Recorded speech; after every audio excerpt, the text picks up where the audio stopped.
శుభోదయం పిల్లలు, అందరూ బాగున్నారా? ఇంట్లోనే ఉండండి, ఆరోగ్యాన్ని కాపాడుకోండి.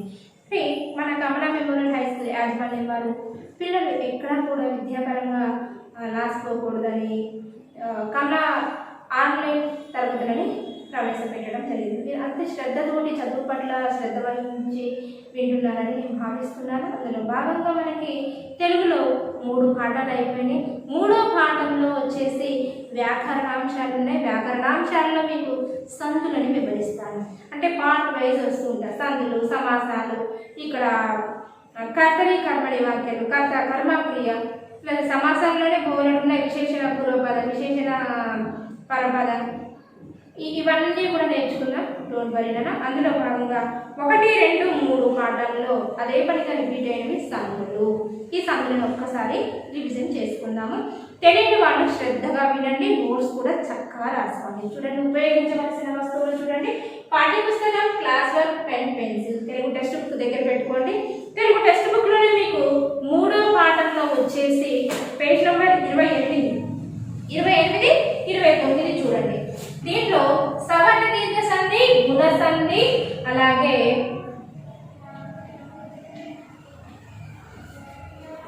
ఉత్వ సంధి, అత్వ సంధి కూడా ఇచ్చారు. అవి ఎట్లా ఏర్పడతాయి, అసలు సంధి అంటే ఏంటి, 2 పదాల మధ్య ఉన్నటువంటి కలయికనే సంధి అంటారు. మనకి సంధులు రకాలు తెలుసు కదా, ఏంటవి? సంస్కృత సంధులు, తెలుగు సంధులు. సంస్కృత సంధులు అంటే సవర్ణ దీర్ఘ సంధి, గుణ సంధి, అనాదేశ సంధి, వృద్ధి సంధి మొదలైన వాటిని మనం సంస్కృత సంధులు అంటే సంస్కృత అక్షరాలు అనేవి పరమైతే ఎక్స్ప్లెయిన్ చేసేటప్పుడు మీకు వివరిస్తారు. వృద్ధి సంధి, యనాదేశ సంధి, అనునాసిక సంధి, చుత్వ సంధి. మీకు రిపీట్ అయ్యేది ఏంటి అంటే సవర్ణ దీర్ఘ సంధి, యనాదేశ సంధి, గుణ సంధి, వృద్ధి సంధి. 4 పక్క 10th క్లాస్ వరకు కూడా మీకు రిపీట్ అవుతుంటే ఎగ్జామినేషన్లో కూడా అడగడం జరుగుతుంది. ఆబ్జెక్టివ్ పేపర్లో అనునాసిక సంధి, చుత్వ సంధి అడుగుతారు 10th. సో మీరు 8th స్టాండర్డ్ 8వ తరగతి కాబట్టి ఇప్పుడు అంతా కూడా తెలుగుగా ఉంటే బిట్ పేపర్ మీరు పర్ఫెక్ట్గా రెడీ చేసుకొని వచ్చాను. అందులో మీకు సంస్కృత సంధులు, సవర్ణ దీర్ఘ సంధి ఎక్స్ప్లెయిన్ చేస్తాను, ఒక్కసారి వివరిస్తానన్న. టెక్స్ట్ బుక్ పేజ్ నెంబర్ 28 దగ్గర పెట్టుకోండి. ఈ 28లో వచ్చేసి 6th బిట్ భాషల గురించి తెలుసుకుందాం. భాషల గురించి తెలుసుకుందాం. పట్టికలన్నీ ఏమి ఇచ్చాడు? సంధి పదం, విడదీయడం, సంధి పేరు. చూడండి, దీన్ని ఏమంటారు? సంధి పదం. ఈ సంధి పదాన్ని మనం విడదీస్తున్నాం అంటే విడదీసి రాయండి. ఈ విడదీసిన తర్వాత సంధి నామం వస్తుంది, సంధి పేరు అనేది మనం ఇక్కడ రాస్తుంది. ఓకే, సంస్కృత సంధుల్లో వచ్చేసి ఫస్ట్ మనం సవర్ణ దీర్ఘ సంధి గురించి తెలుసుకున్నాం. సవర్ణ దీర్ఘ సంధి అది ఏ విధంగా పరమైతుంది, ఎట్లా అనేది ఆవర్తనండి సింపుల్ మెథడ్ చెప్తే చూడగానే కదా టక్కని సవర్ణ దీర్ఘ సంధి అని చెప్పేసుకోవచ్చు. ఆ ఈ ఊరులకు అవే అచ్చులు బలమైతే క్రమంగా దీర్ఘం వచ్చును. ఆ ఈ ఊరులకు అవే అచ్చులు ఆ యా ఇది ఊగివు రుకివు పరమైతే క్రమంగా దీర్ఘం వస్తుంది, అవి సవర్ణ దీర్ఘ సంధి. అది ఏ విధంగా? మొదటి పదం చూడండి, రామాలయం. ఇదేంటి? సంధి పదం. సంధి పదం ఇచ్చి విడదీసి రాయండి. విడదీసి సంధి పేరు రాయండి అని అంటారు ఎగ్జామినేషన్లో. 7th క్లాస్ బాగా రాస్తున్నారు. రామాలయం, దీన్ని విడదీయండి. రామ ప్లస్ ఆలయం విడదీసాం. సంధి పేరేంటి? సవర్ణ దీర్ఘ. మరి సవర్ణ దీర్ఘ సంధి అంటే ఏ విధంగా గుర్తించాము అంటే ఇక్కడ దీర్ఘం ఉంది కదా, ఎప్పుడైనా గుర్తుపెట్టుకున్నాడా? సవర్ణ దీర్ఘ సంధి పదంలో కంపల్సరీ దీర్ఘం అనేది వస్తుంది. ప్రతి పదంలో కూడా దీర్ఘం ఉంటుంది. చూడండి, రామ, భాను, కవి, పితృ అన్ని దీర్ఘాలు వచ్చాయి. ఆ దీర్ఘం దగ్గర నుంచి మనం పదం పెట్టేయాలి. ఎక్కడైతే దీర్ఘం ఉంటుందో అక్కడి నుంచి పెట్టేయాలి. రామ ప్లస్ మా అన్న దగ్గర ఆవలి, అప్పుడు ఆలయం. అలాగే రాసుకున్నాం కదా, రామ ప్లస్ ఆలయం. సో విడదీసినప్పుడు దీనిని పూర్వపదము అంటారు, దీన్ని పరపదము అంటారు. మొదటి పూర్వపదం, పరపదం. ఈ పూర్వపదంలో చివరి అక్షరం చూడండి, మా అంటే అల్లు. అల్లులో అచ్చుకము. మా అనేది అల్లే, అల్లులో అచ్చుకము. మా అన్నప్పుడు ఆ. ఓకే, ఆ ఇక్కడ మీకు డౌట్ రావచ్చు, టీచర్ మీరు ఇక్కడ ఏంటి ఆ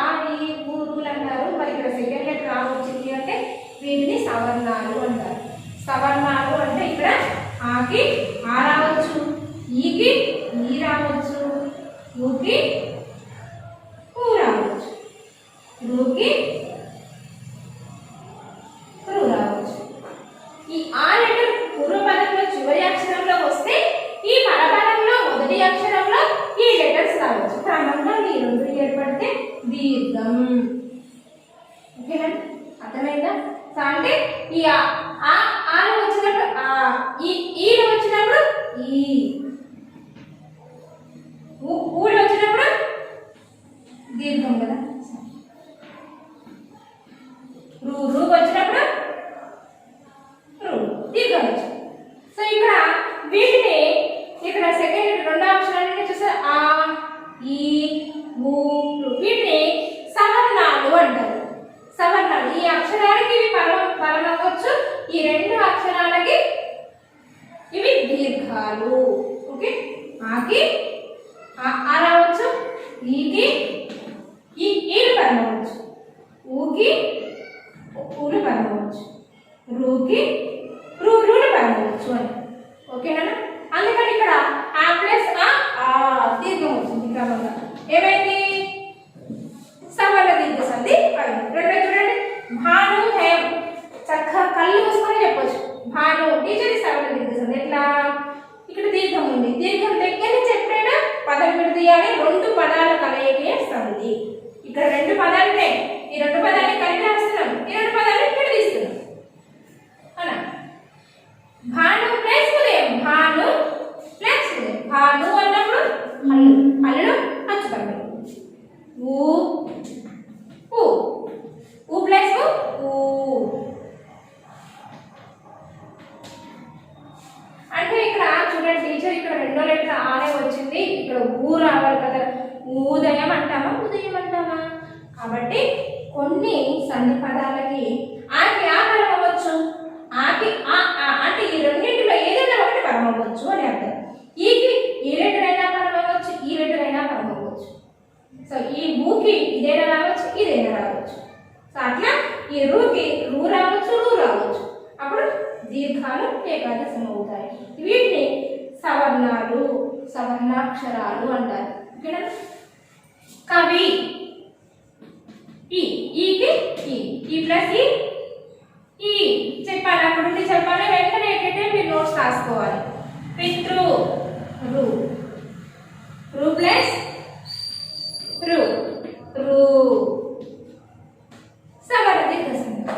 చూడండి ఇక్కడ కవీంద్రుడు, కవి అంటే గుణింతపు గుర్తున్నా గుడి దీర్ఘం. ఓకే, గుడి దీర్ఘం వచ్చింది, దీర్ఘమే కదా.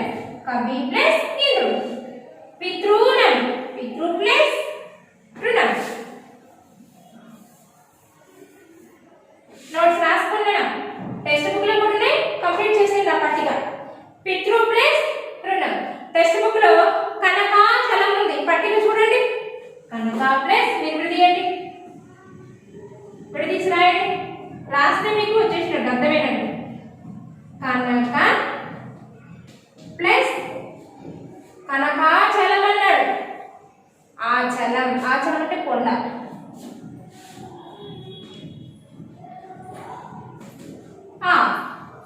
ఆకి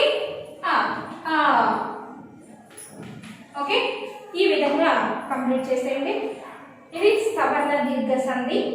మీకు సింపుల్ గా గుర్తించే విధంగా ఏంటి, కనక అంటే ఇక్కడ పదంలో అక్షరంలో దీర్ఘం వచ్చింది, ఆ దీర్ఘం ఉన్న అక్షరం నుంచి విడదీయాలి.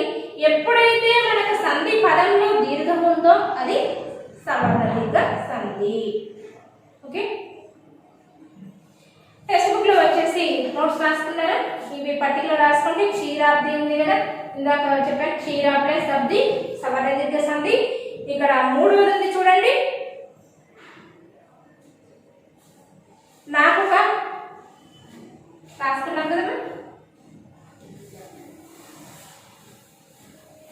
సో డెఫినేషన్ కూడా ఖచ్చితంగా పరమైంది. ఆ వచ్చింది, ఊరు అన్నీ వచ్చింది.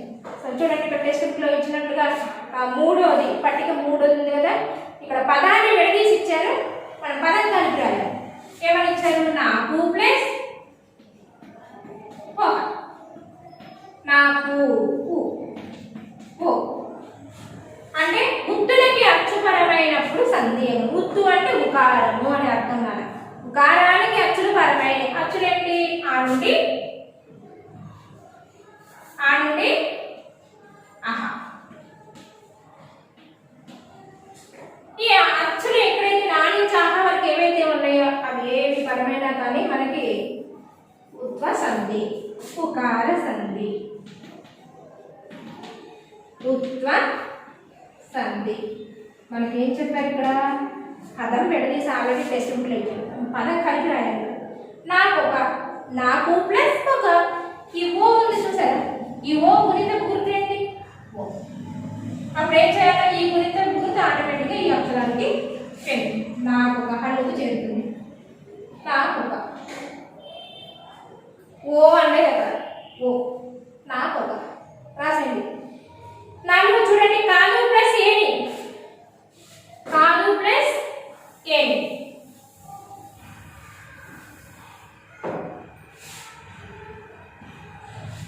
పదాన్ని విడదీసి ఇచ్చారు. కాదు ప్లస్ ఏడి. ఏ గుణితపు గుర్తు ఏంటి? ఏ గుణితపు గుర్తు ఏత్వం. ఇక్కడ మన పదాన్ని విడదీసి ఇచ్చారు. మనం కలిపి రాసినప్పుడు ఏం చేయాలి? కా దేని. అప్పుడు ఈ ఏకం యొక్క గుర్తు హల్లుకి చేరిపోతుంది ఆటోమేటిక్గా. సో పదాన్ని విడదీసేటప్పుడు ఇక్కడ ఏ అక్షరాలు ఉన్నాయి, ఏ గుణితపు గుర్తులు ఉన్నాయి అందుకే బేసిక్స్ ఇచ్చారు మనకి. ఫస్ట్ బేసిక్స్ వర్ణమాల, గుణితపు గుర్తులు, గుణితాలు అన్నీ చాలా చాలా ఇంపార్టెంట్. చూసారా మనకి ఇందులో గుణితాలు, గుణితపు గుర్తులు ఏ విధంగా పరమవుతున్నాయో. సో ఇది ఏ సంధి కాదు. ఏ ఉత్వ సంధి లేదా ఉకార సంధి. ఉకారానికి అచ్చుపరమైనప్పుడు సంధి ఎగులు, ఉత్తునికి అచ్చుపరమైనప్పుడు సంధి ఎగులు. కాబట్టి ఉత్వ సంధి లేదా ఉకార సంధి. రాసుకోండి. టైం టెక్స్ట్ బుక్ లో కంప్లీట్ చేసేయండి. Next 5th one.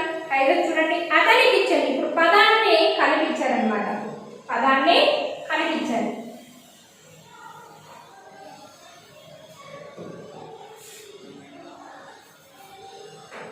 అతనికి ఇచ్చాను. పట్టిక పూరింప చేస్తున్నాను. పేజ్ నెంబర్ 28లో పట్టిక ఉంది.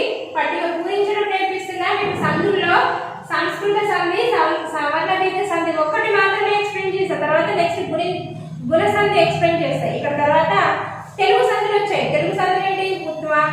ఉత్వ సంధి, ఇత్వ సంధి, అకార సంధి. ఇవి ఈజీగా వచ్చేస్తే డోంట్. ఇవి కొంచెం కష్టంగా ఉంటాయి సంస్కృత సంధులు. అవి కూడా ఈజీ నేర్చుకుంటే. అతని ఇచ్చెను. పదం అంటాడు బాగుంది కదా. అతనికి ఇచ్చాను, అతనికి ఇచ్చింది, అతనికి ఇచ్చాను అంటాం. సో అతనికి ఇచ్చాను. అతను ప్లస్ తీయండి. అతను ప్లస్ ఇచ్చాను. అతనికి ఇక్కడ హల్లులో అచ్చు పరమైతుంది. ఈ అవునా? కీ అన్నప్పుడు ఈ పరమైతుంది కదా. బట్ ఇక్కడ మనం ఈ రాస్తాం. అతనికి ప్లస్ ఇచ్చాను.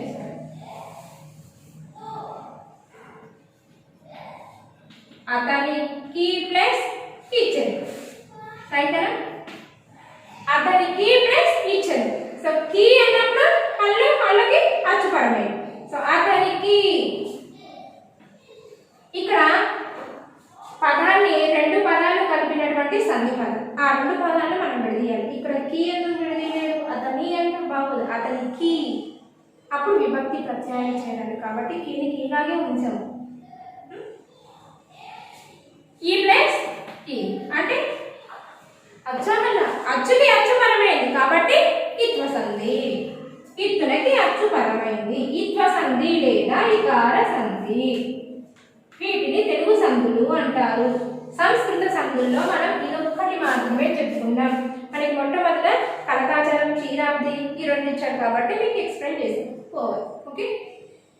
ఇక్కడ నెక్స్ట్ 6th వన్ వచ్చేసి పుట్టినిల్లు. పుట్టి నిల్లు.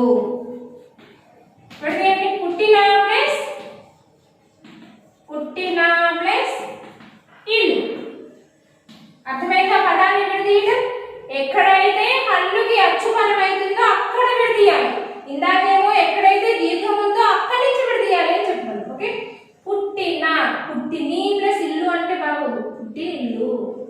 చెప్పేటప్పుడు పుట్టినిల్లు అంటాం. పుట్టిన ప్లస్ ఇల్లు, నా పుట్టినిల్లు అంటాం. పుట్టిన ఈ అచ్చులకి అచ్చుపరమైనవి అంటే ఇక్కడ మొట్టమొదట ఆ ఈ ఏదైతే వస్తుందో ఈ వచ్చిందంటే ఇట్వ సంధి, ఆ వచ్చిందంటే అత్వ సంధి, ఊ వచ్చిందంటే ఉత్వ సంధి. క్లియర్?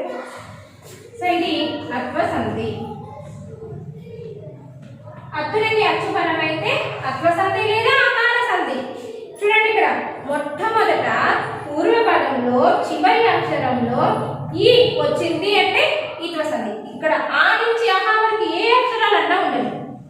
ఇక్కడ పూర్వపదంలో చివరి అక్షరంలో ఆ వచ్చింది అంటే అత్వ సంధి లేదా అకార సంధి.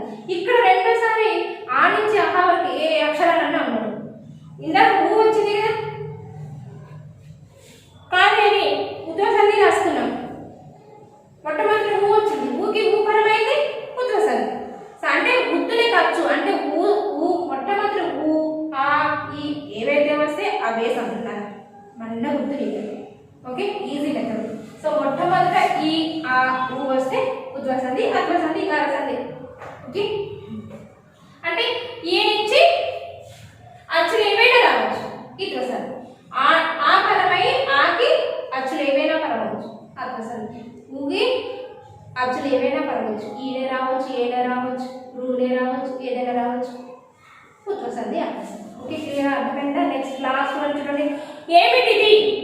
ఏమిటి ప్లస్ ఏమిటి ప్లస్ ఇది.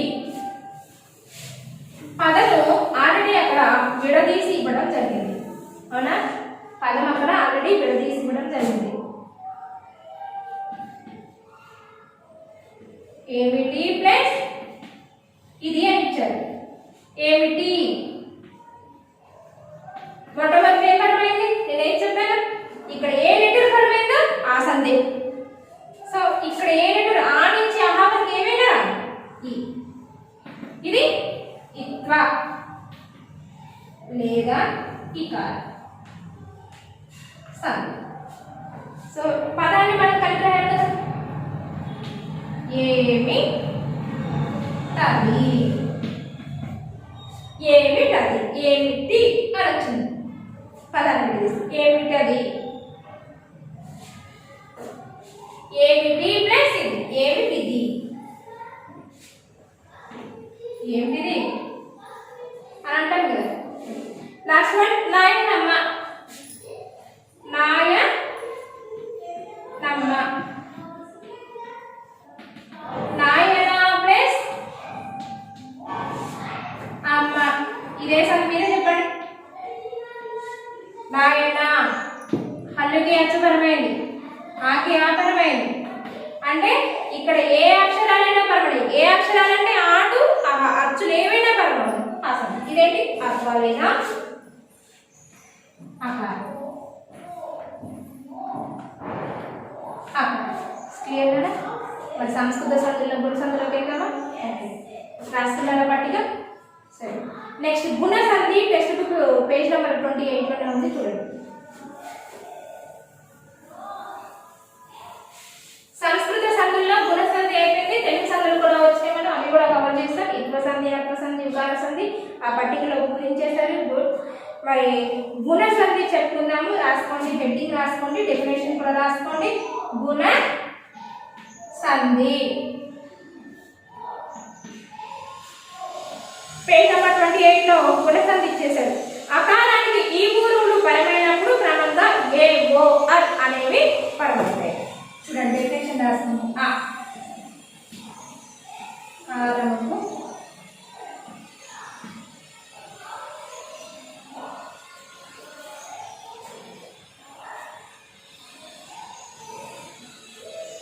సింపుల్గా రాస్తుంది. అకారానికి ఈ ఊ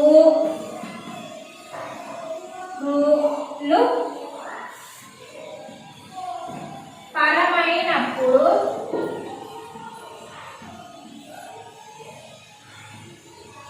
క్రమంగా ఏ ఓ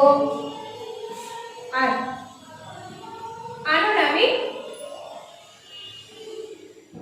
వచ్చును. అవి ఏ విధంగా వస్తాయో చూద్దాం. ఏ విధంగా వస్తాయో చూద్దాం. అకారానికి డెఫినేషన్ ఒకసారి చదువుకోవాలి. అకారానికి ఈ గురువుల పరమైతే క్రమంగా ఏ ఓ అనునవి వచ్చును. ఉదాహరణ గజేంద్రుడు, గజేంద్రుడు. ఈ పదాన్ని విడదీయండి. గజేంద్రుడు, గజ ప్లస్ ఇంద్రుడు, గజ ప్లస్ ఇంద్రుడు. ఇది ఏ విధంగా వచ్చింది చూడండి. ఇక్కడ మనకి పదంలోనే వివరణిస్తాను చూడండి. అకారాన్ని గజ అంటే అకారం వచ్చేసింది, ఈ వచ్చేసింది. ఏ విధంగా ఏ పరమైంది అనగా ఇక్కడ అకారము, అకారానికి ఈ రూలు పరమైతే క్రమంగా ఏమొస్తుంది? ఏ అనేది వస్తుంది. ఇక్కడ చూడండి, ఏ అనేది వచ్చిందా? ఇక్కడ అకారం వచ్చిందా? అకారానికి ఈ పరమైంది కదా, క్రమంగా పదంలో ఏ అనేది వచ్చింది. ఏ పరమైంది కదా. సో ఎప్పుడైనా మీరు ఏం చేయాలి? పదం ఇచ్చినప్పుడు ఏత్వాలు, ఓత్వాలు, రుత్వాలు ఉన్నాయా లేదా అని చూసుకోవాలి. ఇవి వచ్చాయంటే కంపల్సరీ గుణసంధి. ఏదైనా అర్థమైందా సింపుల్గా? సో పదం విడదీసుకున్న తర్వాత అకారానికి ఈ రావచ్చు, ఊ రావచ్చు, రు రావచ్చు. కానీ పదంలో మాత్రం ఏత్వము, ఓత్వము, రుత్వాలు పరమవాలు. సో అందుకని పదంలో చూడగానే పదం చూడగానే ఏత్వం వచ్చింది. గుణసంధి అంటే అక్కడ చెప్పాను. అలాగే మహేంద్రుడు గుణసంధి, మహోదయం గుణసంధి. ఇట్లా చాలా ఎగ్జాంపుల్ మీరు కూడా అక్కడ నుండి చెప్పాలి. ఇక్కడ మీకు 29 పేజీలో పదాలు విడదీసి రాయమని చెప్పారు. దేవా ప్లస్ ఇంద్రుడు, దేవేంద్రుడు.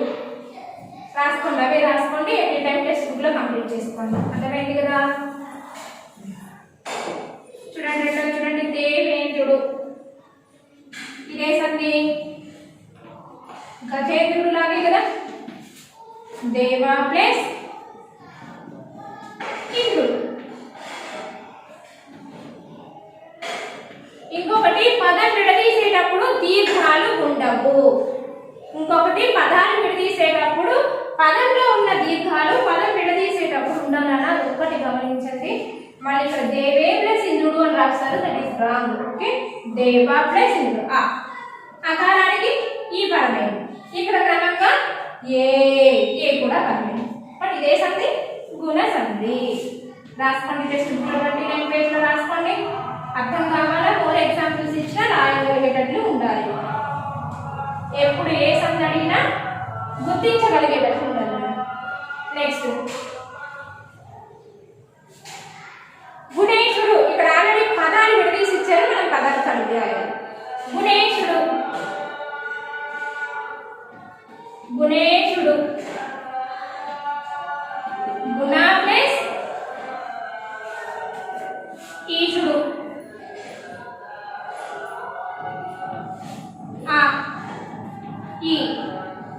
ఈ పరమైంది ఈశుడు. ఇదే సంధి గుణసంధి. బ్రహ్మర్షి గుణసంధి.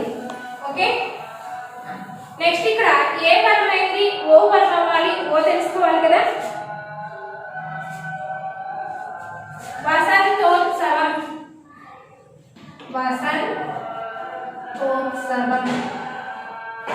ఇక్కడ ఏ పరమైంది తెలుసుకున్నాం. అకారానికి ఏ పరమైంది. వసంతోత్సవం రాసుకోండి. వసంత ప్లస్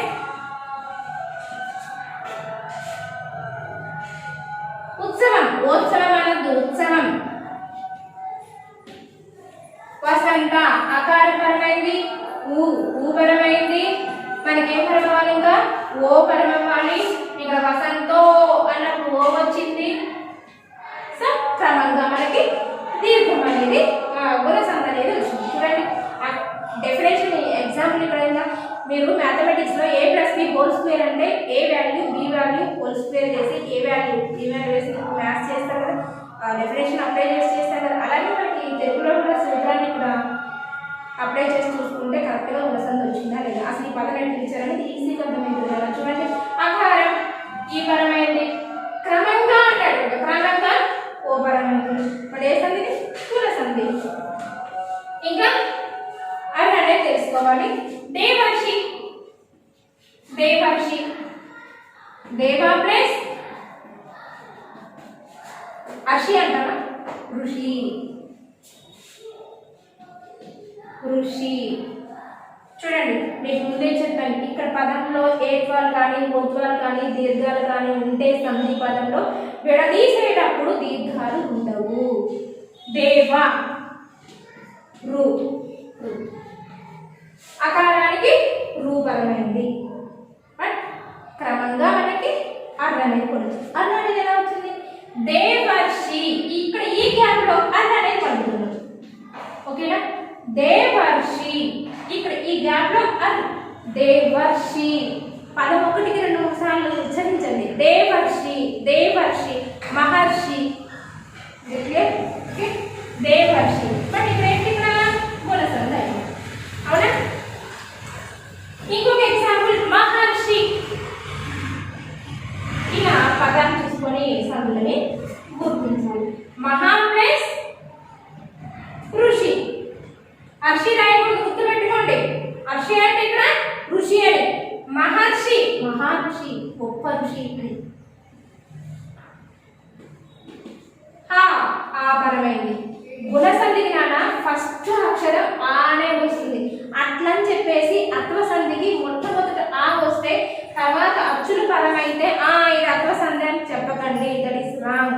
ఇక్కడ పదం గమనించండి, ఏ పరమైందా, ఓ పరమైందా, అది పరమైందా అనేది గమనించండి. పదాలు, సంధి పదాలు గమనించండి ఫస్ట్. అర్థమైందా?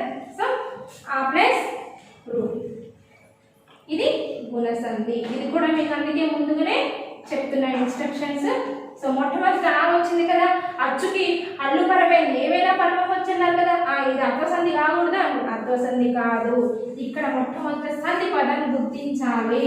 ఇక్కడ ఏ, ఓ, అర్ అనేవి పరమైనవి కాబట్టి గుణసంధి. సంధి పదం చూడగానే టక్కన సంధి పదాలు చెప్పాలి. అర్థమైందని నేను భావిస్తున్నాను. టెక్స్ట్ బుక్లో హోంవర్క్ రాసుకోండి, ఇది కూడా కంప్లీట్ చేసుకోండి.